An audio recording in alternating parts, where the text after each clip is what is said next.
ভারতবর্ষে পাল সেন আমলের পর ত্রয়োদশ শতাব্দীতে যখন সুলতানি শাসন শুরু হলো, বাংলার ইতিহাসটাই বদলে গেল। দিল্লি থেকে দূরে হওয়ায় এই সোনারগাঁ হয়ে উঠেছিল এক স্বাধীন আর শক্তিশালী কেন্দ্র। আমি এখন যেখানে দাঁড়িয়ে আছি, এটা শুধু কোনো পুরনো দেয়াল নয়, এটা ছিল সেই আমলের রাজকীয় টাকশাল। ভাবা যায় এখান থেকেই তৈরি হতো রূপার মুদ্রা, যা দিয়ে একসময় বিশ্ব বাণিজ্য চলত। তাহলে আর দেরি কেন, চলুন হারিয়ে যাই শতবর্ষী সুলতানি আমলের সেই মোহনীয় ভারতবর্ষে। টাকশাল যাওয়ার জন্য পুরান ঢাকা থেকে রিকশায় উঠে জ্যাম ঠেলে গুলিস্তান এসে বাসের টিকিট কেটে হেমন্ত মুখোপাধ্যায়ের গান শুনতে শুনতে চলে এলাম সোনারগাঁ চৌরাস্তায়। এখান থেকে অটোতে করে যাব আমিনপুর টাকশাল। চলুন অটোতে উঠি। ৬০০-৭০০ বছরের পুরনো সুলতানি আমলের টাকশাল দেখতে যাচ্ছি। ভেতরে প্রচুর এক্সাইটমেন্ট কাজ করছে। চৌরাস্তা থেকে ৪০ টাকা দিয়ে রিজার্ভ অটো নিয়ে নিয়েছি। খুব শীঘ্রই আমরা পৌঁছে যাব আমাদের গন্তব্যে। মহা মুশকিল প্রত্নতাত্ত্বিক স্থাপনাগুলো নিয়ে ভিডিও করা। কোনো জায়গাতে গিয়ে এই ভবনগুলো আমরা এই স্থাপনাগুলো খুঁজে পাই না, অথচ কত গুরুত্বপূর্ণ এই ভবনগুলো, এই স্থাপনাগুলো। আমি সোনারগাঁ এসেছি, আমিনপুরে এসেছি। আমিনপুরের স্থানীয় লোকদের সবার কাছে জিজ্ঞেস করছি, প্রায় অধিকাংশ লোকজনই বলতে পারছে না। অধিকাংশ বলতে কেউ বলতে পারছে না, মানে সবাই আমার দিকে হা হয়ে তাকিয়েছে। আমি কি বলছি ওরা বুঝতেই পারছে না। তো আমি গুগল ম্যাপ করলাম, লোকেশন খুঁজে পেলাম, একটু অলিগলি হয়ে ঢুকলাম। খুব গ্রামীণ পরিবেশ। এখানে দেখতে পাচ্ছেন পেছনে কি চমৎকার একটি বিশাল পুকুর, স্বচ্ছ জল, আর চতুর্দিকটা একদম সবুজাভ, হ্যাঁ, সুন্দর মাঠ। এখন যে টাকশাল সেটা খুঁজে পেয়েছি ঠিকই, এখানে ঢুকার কোনো প্রবেশ পথ খুঁজে পাচ্ছি না। আমি একজনকে জিজ্ঞেস করলাম যে এখানে কিভাবে প্রবেশ করে, একজন হিন্দু মাসি, তিনি আমাকে বললেন যে এটা দেয়াল টপকেই প্রবেশ করতে হয়। তো আমি এখন দেয়াল টপকেই প্রবেশ করব। একটা অচেনা জায়গায় এসে এভাবে দেয়াল টপকাচ্ছি, এটা ভাবতেই ভয় লাগছে, কেউ না জানি কিছু বলে ফেলে। আমরা যদি ভেতরে প্রবেশ করি, এই হচ্ছে ভেতরের কন্ডিশন।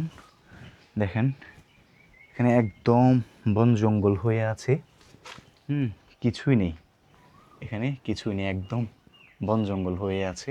কঙ্কাল সার বলা যায় এই ভবনটিকে। তো একসময় যেখানে কড়া নিরাপত্তা ব্যবস্থা ছিল, হ্যাঁ, হয়তো এখানে মাছি মশাও প্রবেশ করতে পারতো না, যেহেতু এখানে মুদ্রা বানানো হতো সুলতানি আমলের সুলতানদের। সেক্ষেত্রে এটার নিরাপত্তা সম্পর্কে আর বেশি কিছু বলার নেই।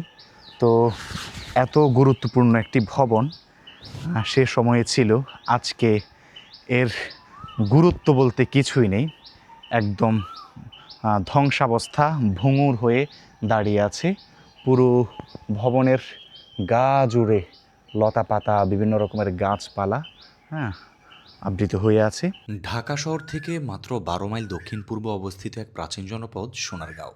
আজ আমরা একে পর্যটন কেন্দ্র হিসেবে চিনলেও কয়েকশো বছর আগে এটি ছিল বাংলার অর্থনীতির মূল কেন্দ্রবিন্দু। মূলত একটি টাকশাল শহর হিসেবেই ছিল এর বিশ্বজোড়া পরিচিতি। টাকশাল শহর হিসেবে সোনারগাঁয়ের গৌরবময় যাত্রা শুরু হয় সুলতান শামসুদ্দিন ফিরোজ শাহের আমলে। ১৩০৫ খ্রিস্টাব্দে তিনি এখান থেকেই প্রথম মুদ্রা জারি করেন। তারপর টানা প্রায় ৮০ বছর ধরে এখানকার টাকশালে তৈরি হয়েছে অগণিত মুদ্রা। তবে ১৩৮২ সালে সুলতান সিকান্দার শাহের শাসনের পর হঠাৎ করেই এই কর্মযজ্ঞে কিছুটা ভাটা পড়ে।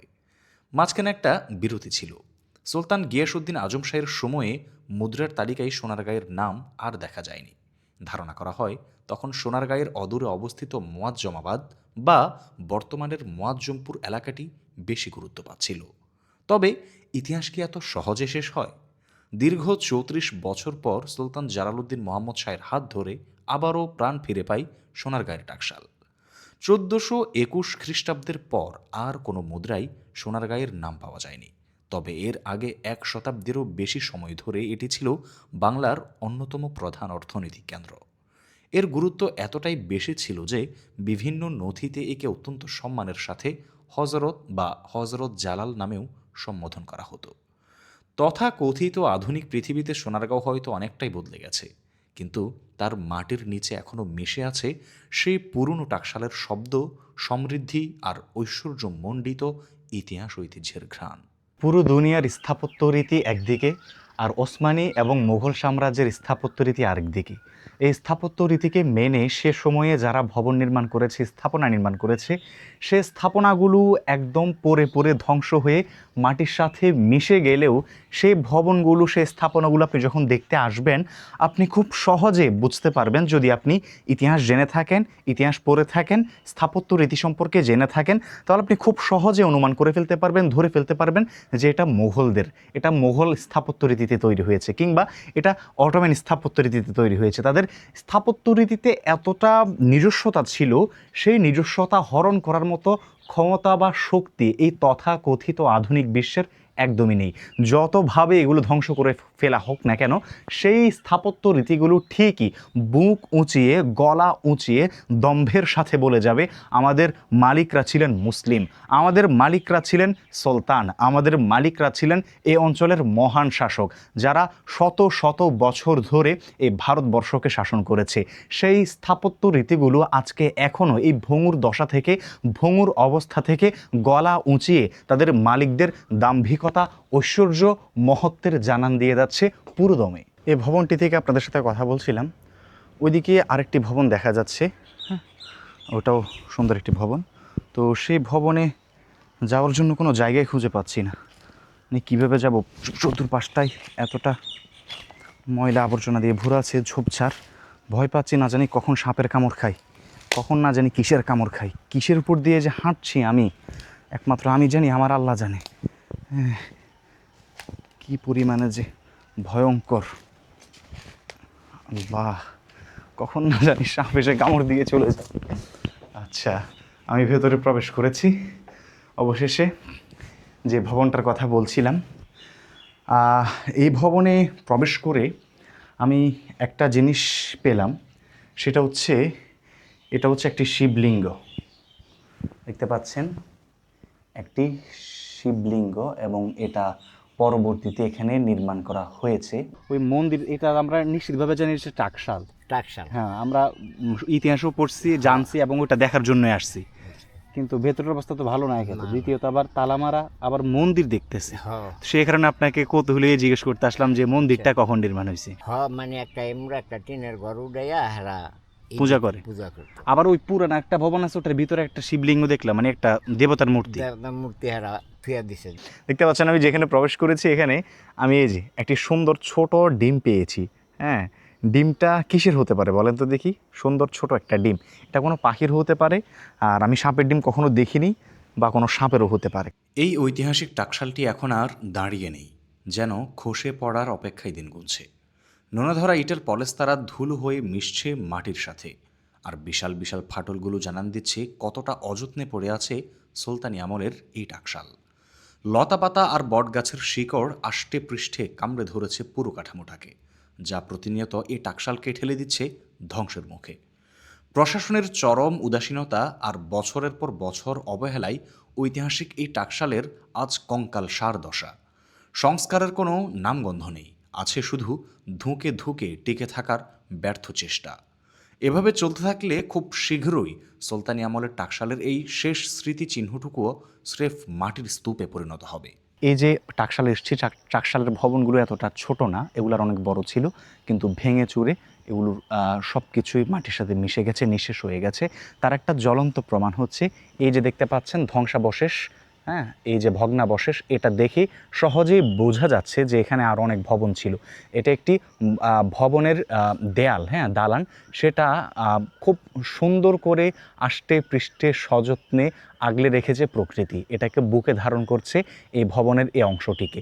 এই ভবনটির এই যে অংশটি, এই অংশটি বেঁচে থাকলেও এই ভবনের আর কোনো কিছু এখানে নেই। পুরোটা এমন হয়ে গেছে, এমন ঝোপঝাড় গাছপালা উঠে গেছে, মনে হচ্ছে এখানে কোনো কিছু ছিলই না এ যাবৎকালে। কিন্তু এই যে গাছটি, এই যে প্রকৃতি এই ভবনের কিছুটা অংশকে, ধ্বংসাবশেষকে বুকে আগলে ধরে রেখেছে, এটার মাধ্যমে আমরা সহজে অনুমান করে ফেলতে পারি যে এখানে আরও ভবন ছিল, আরও অনেক কিছুই ছিল, সব কিছু ধ্বংস হয়ে গেছে আমাদের সরকারদের অবহেলা, অযত্নে, অনাদরে এবং দখলবাজদের তাণ্ডবে। কিন্তু এই যে ধ্বংসাবশেষটি, সেটি এখনও অবশিষ্ট রয়েছে, এবং সে সময়ের তার যে অস্তিত্ব, সেটার জানান দিয়ে যাচ্ছে আমাদের কাছে। পৃথিবীতে কত সভ্যতা এলো আর কত সভ্যতা গত হলো, আজকে তারা কেউ নেই। সবাই এসছিল, শত শত বছর, হাজার হাজার বছর পৃথিবীতে দাপটের সাথে রাজ করেছে, কিন্তু আজকে তাদের নাম সর্বস্ব বিলীন হয়ে গিয়েছে, সেই রাষ্ট্রগুলো পৃথিবীতে নেই। অথচ তারা যেসব ভূমির উপর রাজত্ব করেছিল সেই ভূমিগুলো পৃথিবীতে আজও বিদ্যমান। সুতরাং আমি যতটুকু বুঝতে পারছি, ইতিহাস, ঐতিহ্য এবং এই স্থাপনাগুলো দেখে দেখে আমার যতটুকু নলেজ হচ্ছে, আমি সে নলেজের মধ্য থেকে বলতে পারি আসলে দেশ বলতে কিছুই হয় না। আজকে আপনি এক দেশের বাসিন্দা তো কালকে আরেক দেশের বাসিন্দা। ঠিক যেমন করে 47-এর আগে অনেক হিন্দুরা এদেশে ছিলেন, অনেক মুসলিমরা ইন্ডিয়াতে ছিল, কিন্তু পরবর্তীতে বাড়ি অদল বদল করে কিংবা তারা দেশ মৃত্তিকা অদল বদল করে একে অপর দেশে চলে এসছে এবং আজকে সবাই নতুন নতুন দেশের পরিচয় বহন করে চলছে পৃথিবীর বুকে। কেউ বাঙালি ছিল একসময়, বাংলাদেশি ছিল, এখন সে ইন্ডিয়ান। কেউ ইন্ডিয়ান ছিল একসময়, সে এখন পাকিস্তানি কিংবা বাংলাদেশি। এভাবেই চলছে পৃথিবীর একের পর এক সভ্যতা আসছে, যাচ্ছে, ধ্বংস হচ্ছে, নতুন করে কেউ গড়ে উঠছে। শুনতে পাচ্ছেন বসন্তের আমেজ, থেমে থেমে কোকিল ডাকছে। এটা আমাদের শৈশবের স্মৃতি। কোকিলের সাথে আমরাও সুর মেলাতাম। এখানে এসে কোকিলের শব্দ শুনে লোভ সামলাতে পারিনি। শৈশবের মতো আবারও কোকিলের সাথে গলা মেলালাম, সুর মেলালাম।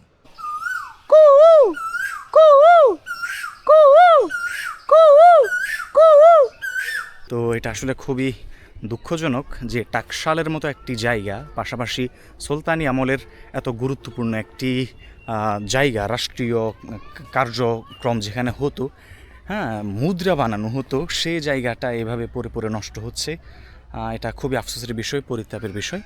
তো এই কিছুই বলার নেই। আসলে আমাদের সরকারগুলো এক একটা মেরুদণ্ডহীন, এদেরকে যত যাই বলি এরা সোজা হবে না।